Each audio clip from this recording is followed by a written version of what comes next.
What's up everyone? Welcome back to a brand new video. Alright, elephant in the room time. What if Goku was evil? You're probably wondering, how would that even work? So I will start off by saying, yeah, the title is true, but the actual way of Goku being evil is more so the focus here. Really, this is going to be a scenario about Goku, or I guess Kakarot in this case, joining the Crane School, being found by them. So honestly, the scenario should just be called What If Goku Was Found by the Crane School? But let's be honest here, I know if I called it that, not as many people would be interested. And to be fair too, this is only going to be like one part of the series, the rest of it is going to be focused on him being evil. This first part will be focused on that aspect of him being found by the Crane School though. You'll see what I mean as the series goes on, or if it does continue. Because we'll set a like goal of 4,500 likes. If we hit that, then I'll continue the series into a full story. Anyways, let's begin. So this isn't really too hard to do. Kakarot is sent to Earth like normal. Really the only change we're making here is that he's not found by Grandpa Gohan. Instead, he's found by the Crane School. Master Shen would be the one to find him, and he probably wouldn't know what to do seeing this kid. Honestly, his first thought probably wouldn't even be to raise him, but he'll take the kid and figure out what to do. And as he does watch over Kakarot for a bit, he comes to see how rowdy this child is, and surprisingly strong too. And it's strange because he also has a tail. He has no idea of what this kid is, but he arrived here in some sort of space pod, has a tail, and seems way stronger than an average human baby. Could this be an alien of sorts? Shen is curious, and ends up keeping Kakarot there. And at some point when Kakarot's old enough to speak, Shen learns his name because Kakarot would remember it. He actually remembers his Saiyan upbringing, at least the little parts of it that were there. I mean, most of his time was spent in that incubation chamber. But he does have memories of his parents, Planet Vegeta, and he knows he's a Saiyan. So this kid actually is an alien. That explains why he's so strong. He could definitely be a fine warrior, one of the strongest on Earth, if not the strongest. A fine addition to the Crane School.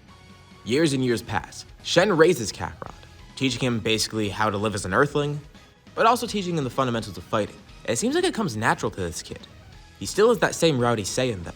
And the Crane School isn't the best of influences, so he's definitely not growing up pure of heart. On top of the fact that he hasn't hit his head, his Saiyan nature is actually being kind of enhanced by this experience. Obviously he's not going to just go around destroying everything. He's becoming a little bit more civilized. But good? No, he's not becoming good. And that's where the idea of this scenario comes from. Him being raised here actually would mean Kakarot's gonna grow up to be pretty evil. Not like supervillain tier I want to take over the world type evil. Actually, maybe that. He's just growing up under very bad influences. And he retains his Saiyan nature while doing so. And he does grow a lot stronger too. Instead of being abandoned in the woods at some point, he does turn into a great ape on accident, but there's people there to stop him. Specifically another student of the Crane School, Tenshinhan. It's pretty tough, but at some point he's able to figure out that the tail is a weak spot. I mean, they learned of this already, so he decides to attack that tail, cutting it off and inadvertently making Kakarot de-transform. Alright, well, at least that's solved. That would have been really disastrous if he was let to just rampage. So this other student, Tenshinhan, I mean, also there's Chaozu there too, but mainly Tenshinhan, he kind of becomes a rival to Kakarot. He's a bit older and a bit more practiced. But Kakarot's also very smart too. He's an excellent fighter, and he's just naturally stronger than any of the humans here. But these two actually work pretty well off each other. These three students spend a lot of time training together, growing a lot stronger, especially with Kakarot growing exponentially stronger. And now that's not to say that Goku wasn't training in all those years that he spent alone. Living out in the woods was actually a pretty good experience for him, but here he's getting a more refined version of training. He's actually part of the school, learning martial arts, not to mention he was learning it earlier on too. So at some point, his natural growth as a Saiyan would just make him incredibly powerful, at least compared to the Earthlings here. This huge head start would probably mean he's about in the hundreds range for a power level right now.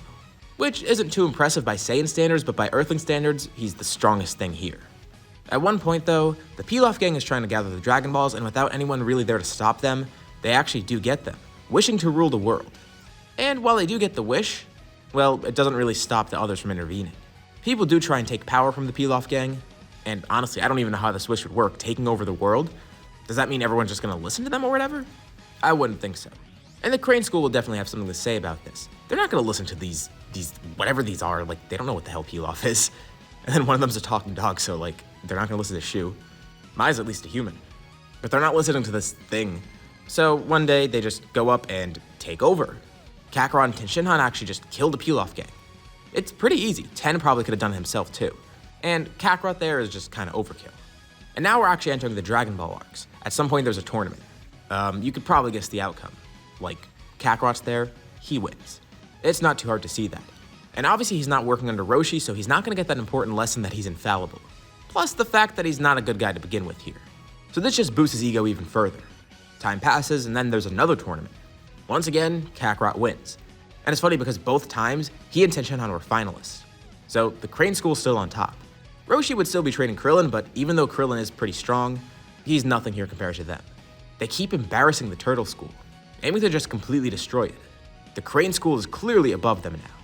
Oh yeah, and after this 22nd World Tournament, there's no King Piccolo arc. The Pilaf gang isn't there, and they wouldn't have revived King Piccolo, so it's just another tournament. But you're probably wondering, what happened with the Red Ribbon Army? You kind of skipped over it, didn't you? Well, no.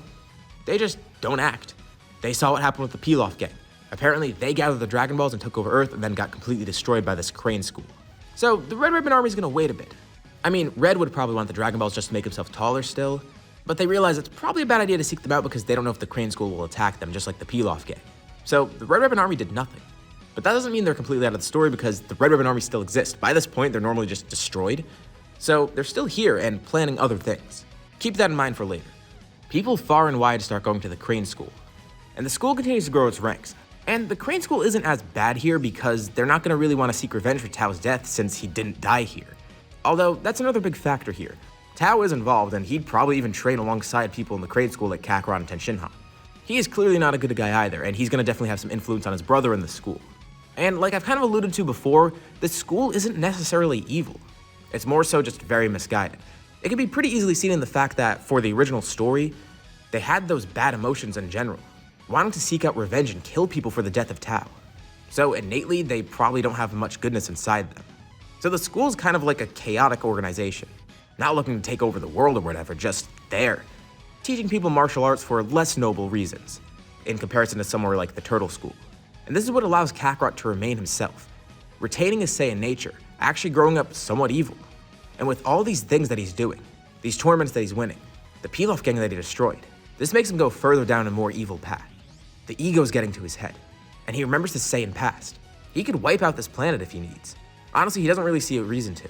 He knows that's kind of what Saiyans do, but he was sent here mainly to survive. And people are kind of scared of Kakarot. They tread lightly around him. They know if they do something to anger him, well, he's not going to hesitate to kill them, and he could definitely do that with ease. The Crane School is just glad to be allies with him. They're kind of on his good side, if you could even call it a good side. But at some point, he doesn't really need the Crane School anymore. He's learned all that he needs from it, and he's so far above everyone else that he's not really growing too much stronger with them. But he doesn't really have anywhere else to go. There's nowhere else on this planet to train or whatever, at least for a person at his level. Obviously there is the Lookout as an option, but Kakarot definitely would not be welcome up there, if he even knows about it by this point. So for the time being, he is going to stay with the Crane School, but he doesn't really care much otherwise. Once he finds an out from this planet, he's leaving. He's losing his connections with them, feeling more and more secluded. His immense strength is leaving him alienated. In the most literal sense of the word too, he is an alien. Tenshinhan and Chaozu, his rivals, they're really the closest connections that he has, and they're not even that close to him. They even recognize that Kakarot's going down a dark path, wondering what they could do to actually save him, or at least stop him in the process.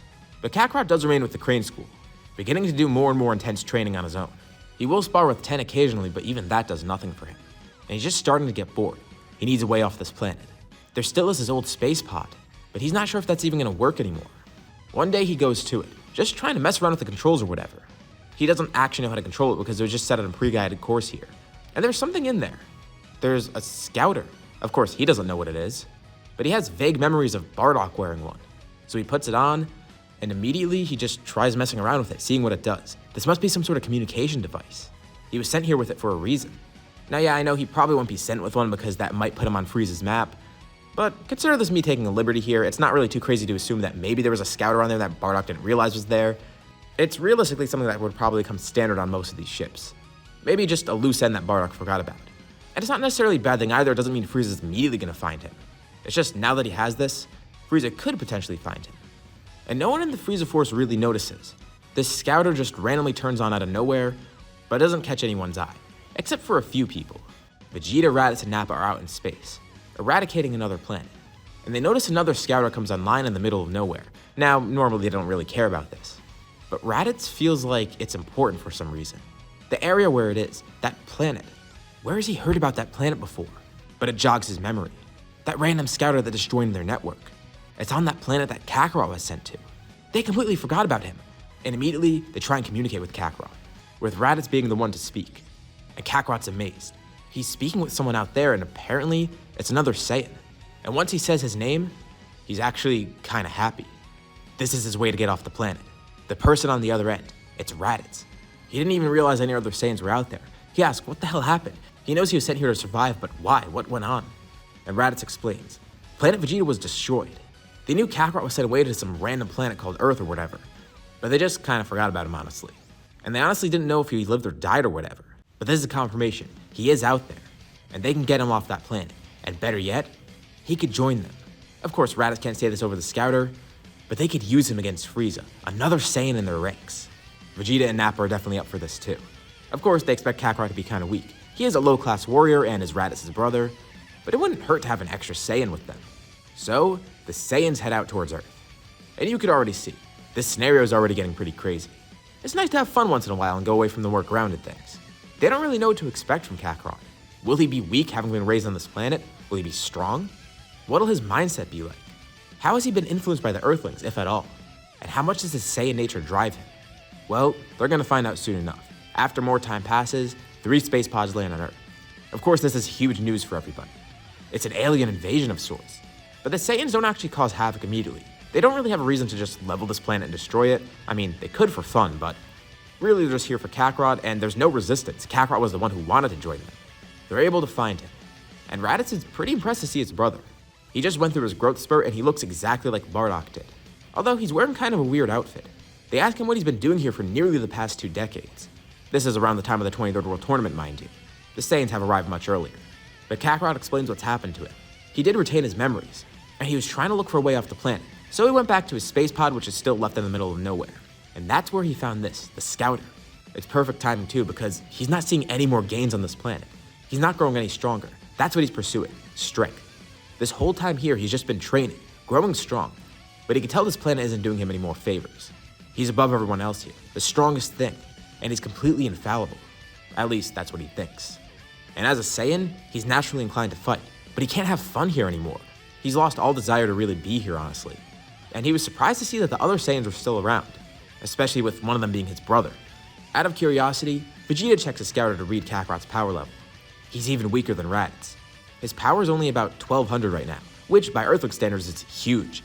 But yeah, for Saiyan standards, it's not too impressive. I mean, Vegeta kind of expected that. It's normal to see that in a low-class warrior. He's surprised that the Earthlings were even able to train him like that. But he comments, imagining what it would have been like if Kakarot had proper training. You know, growing up in 10 times gravity like on planet Vegeta, or actually going to war like these Saiyans, getting immense Zenkai boosts and all. Kakarot could have potentially been a lot stronger, and Vegeta recognizes his potential. Had he not been inhibited by how peaceful Earth is, it actually is kind of impressive that Kakarot grew this strong. They'll definitely whip him into shape. They take care of his space pod, helping fix it up, and guiding it to another place. Kakarot is officially part of their crew now, and soon enough will be part of their plan to defeat Frieza.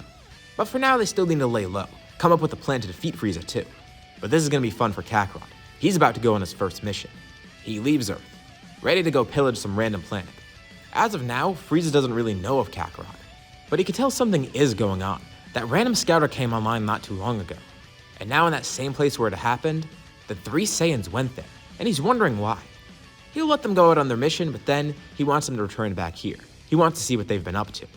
The Saiyans go out, eradicating another planet for Frieza. And they tell Frieza he's gonna love the present that they bring back to it. It seems another warrior has joined the Frieza force, but really, another warrior has joined the Saiyans. And Frieza is completely unaware of it.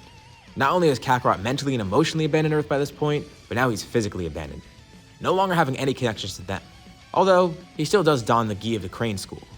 Honestly, he's not too fond of the Saiyan armor, but this, he'll fight in it, just as a memory of his former life. Being in the Crane School wasn't all bad. It did let him grow into the warrior he is today, but he's gonna grow much stronger. He's glad to see that stronger people are out there. And now he has a new goal, surpass these Saiyans, grow stronger than Vegeta even. He wants to be number 1 again, the one stronger than everyone else. This is the beginning of a new life for Kakarot, and this is where we're gonna leave off. So, what did you guys think about this opening? Or what do you think is gonna happen if the series continues? Let me know your thoughts and suggestions in the comments below. I'll be sure to check them out to see what you guys think. As always, if you liked the video, be sure to drop a like. And let's try to hit that like goal from the beginning of the video so we can get another part of the series. If you haven't already, why not subscribe? As well as hitting the bell icon so you're notified about any future uploads on my channel, including more parts of the series or any other videos like it. Anyways, thank you all for watching, and I'll see you all in my next video.